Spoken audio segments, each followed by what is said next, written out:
7 letters. That is all it took. 7 letters posted on Truth Social at approximately 9 in the morning on Friday, March 20th, 2026, by the President of the United States, directed at the countries that have stood beside America in every war, every crisis, every moment of civilizational danger since 1949.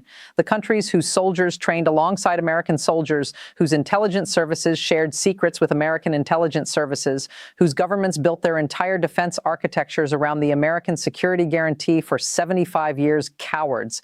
That is what Donald Trump called them. Not adversaries, not competitors, not free riders, not unreliable partners. Cowards, in capital letters, followed by a promise that echoed across every foreign ministry in Europe and Asia within minutes of being posted: "We will remember." And the reason you need to understand exactly what happened today, the reason this is not just another Trump social media post that will be forgotten by next week, is that what he said and what it reveals about where America stands right now in the world is something that every single person watching this video, whether you voted for him or against him, whether you support this war or oppose it, needs to sit with and think about carefully, because the consequences of this moment are going to be felt for decades.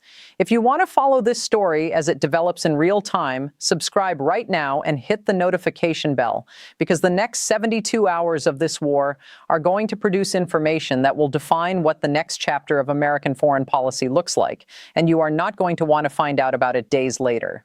So let us go back to the beginning of the week, because the full sequence of events leading to this morning is what makes the word cowards so devastating. And the sequence is a story about a president who launched a war without allies, then needed allies, then asked allies, then was refused by allies, and then called those allies cowards in public while those same allies were quietly dismantling the institutional infrastructure of the alliance he was attacking.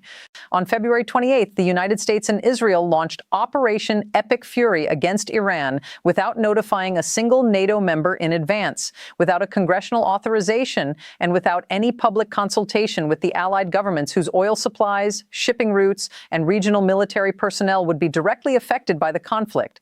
And within days, Iran did what every analyst, every intelligence assessment, and every war game had predicted it would do. It began closing the Strait of Hormuz, the 21 nautical mile choke point through which 1/5 of all the world's traded oil normally passes every single day.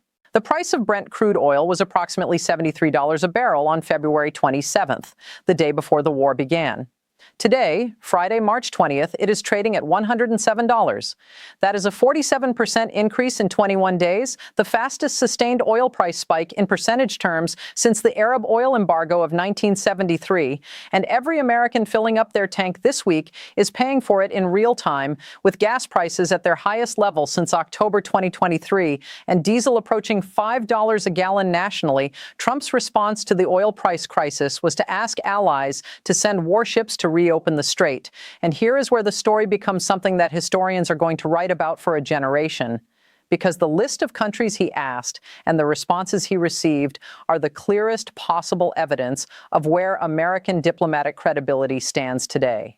Germany said, "This is not our war. We did not start it. The Americans chose this path together with the Israelis." France said there is no question of sending ships, with President Macron stating after a 2-day European Union summit in Brussels that he had not heard anyone express a willingness to enter this conflict, quite the opposite. Britain said it will not be drawn into the wider war. Japan said it has made no decisions whatsoever about dispatching ships. South Korea said it would carefully review the situation. Australia said it was not sending a vessel. Italy said no. Greece said no. Norway, a country that depends on the Strait of Hormuz for the shipping routes of its sovereign wealth fund investments, said no. Not one country said yes. Not one country committed a single warship. Not one country sent even a symbolic naval presence to demonstrate solidarity with the American operation that none of them had been consulted about before it began. And Trump, sitting in the White House looking at that wall of refusals, did not call his Secretary of State and ask what diplomatic offering might change the calculation, did not call allied leaders and try to negotiate, did not reach out to the governments of France and Germany and Japan and offer something in return for their cooperation, did not reflect on whether launching a war without allied consultation might have something to do with allied reluctance to join it afterward. He opened Truth Social and typed cowards. The full post, published at approximately 9 in the morning Eastern Time on Friday, March 20th, reads, They didn't want to join the fight to stop a nuclear Iran. Now that this fight is militarily won, with very little danger for them, they complain about the high oil prices they are forced to pay, but don't want to help open the Strait of Hormuz, a simple military maneuver that is the single reason for the high oil prices. So easy for them to do, with so little risk. Cowards, and we will remember. And then, in a separate post minutes later, without the USA, NATO is a paper tiger. Let that sink in for a moment because I want you to really hear what just happened here. The President of the United States, in the third week of a war he launched without consulting a single ally, called every member of the 75-year-old alliance that defeated the Soviet Union, that rebuilt Europe after World War II, that kept the peace in the Western world through the most dangerous decades in human history, a paper tiger and its members cowards, because they declined to join a conflict they had no role in starting and no stake in winning. And now drop a comment right now and tell me this. Do you think any of those countries is going to forget being called a coward by the President of the United States? Do you think Germany, which sent troops to Afghanistan and lost soldiers there, which has provided billions in aid to Ukraine, which has been a cornerstone of the Western alliance for 70 years, is going to forget being called a coward on social media by a president who launched a war without a phone call? Tell me what you think, because this is the question that matters most for the next decade of American foreign policy. Here is what was happening in the real world at the exact moment Trump was typing that post, because the gap between the post and the reality is the most important thing to understand about this moment.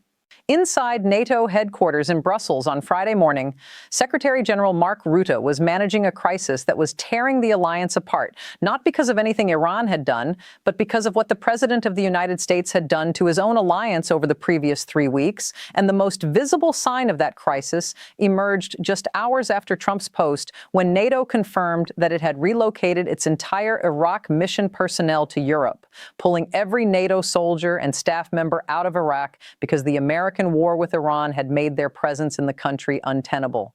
Think about that sequence.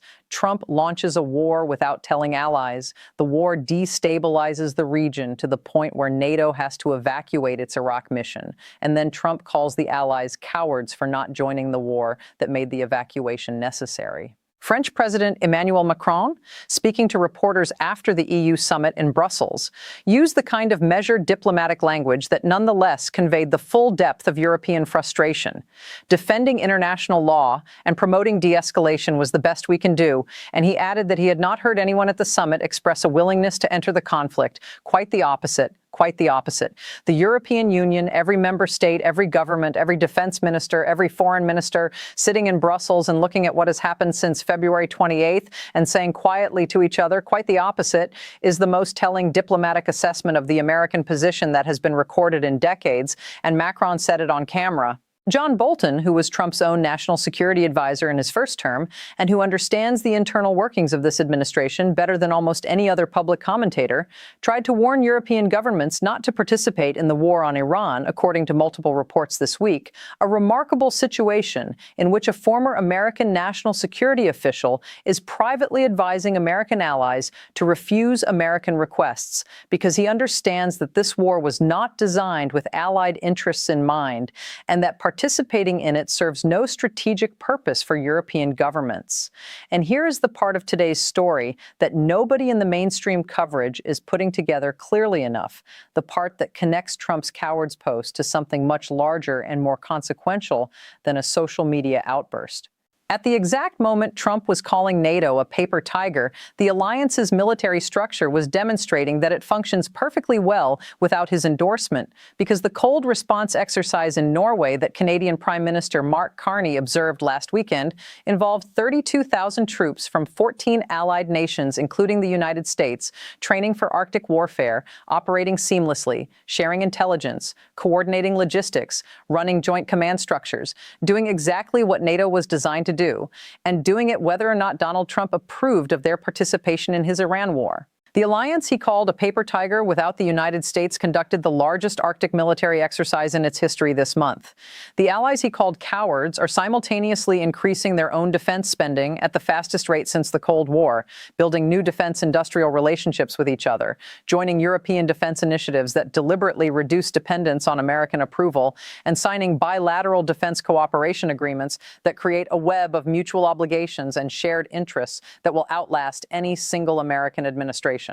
Canada's $46 billion Arctic defense investment, its review of the $27 billion F-35 contract, its $900 million drone hub, its membership in the EU Safe Defense Program, its Canada-Nordic Summit in Oslo last weekend, where 6 allied leaders signed a joint statement calling American trade policy economic coercion.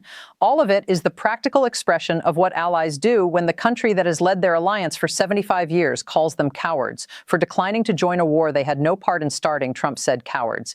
And we will remember, and the allies heard the message and are remembering it in the most practical way possible by building the institutional, industrial, and diplomatic infrastructure that allows them to operate without American cooperation when American cooperation becomes a liability rather than an asset. Now let us look at the military reality on the ground today, because Trump declared the war militarily won in his Truth Social post, and the facts on the ground tell a different story. An F-35 Lightning II, America's most advanced and most expensive fighter jet, was forced to make an emergency landing at an undisclosed American airbase in the Middle East on Thursday after flying a combat mission over Iran. And CBS News confirmed on Friday morning that U.S. military officials told them the pilot was in stable condition, and that CNN had first reported the jet was believed to have been hit by Iranian fire, which, if confirmed, would be the first successful Iranian attack on an American aircraft since the war began, and which comes directly after Trump said in his Truth Social post that the war is militarily won and that there is very little danger for allies in the region. The Iranian security chief, Ali Larijani, was confirmed killed today, according to multiple sources, which would represent a significant leadership loss for Tehran. But Iran's missile and drone attacks on Israel have not stopped, with a CBS News producer in Tel Aviv describing almost nonstop missiles from Iran towards all districts on Friday, and an Iranian missile striking a residential area in Petah Tikva, east of Tel Aviv, and causing a fire that Israeli emergency services rushed to contain.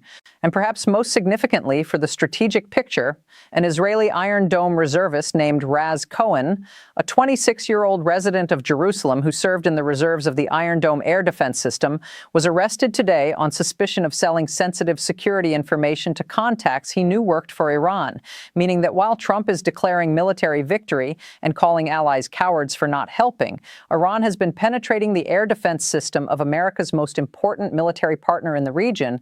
The Strait of Hormuz, the waterway that Trump called a simple military maneuver to reopen, remains effectively closed to most commercial shipping, with Brent crude at $107 and America's closest allies declining to help reopen it. Second Marine Expeditionary Unit steaming toward the region, the Pentagon asking Congress for $200 billion additional dollars, and the president of the most powerful military alliance in history calling that alliance a paper tiger on social media. Harry Truman helped build NATO in 1949. Dwight Eisenhower commanded its forces. John Kennedy nearly went to nuclear war to defend its principles.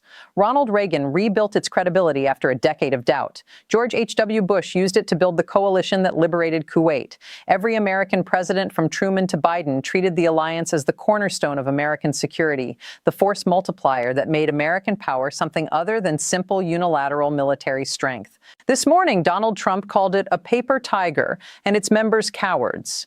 If this video gave you a picture of what is really happening right now between the United States and the alliance that has defined the Western world for 3 generations, share it with someone who needs to see the complete story. Because what is being decided this week in Washington and Brussels and London and Berlin and Ottawa is not just about this war.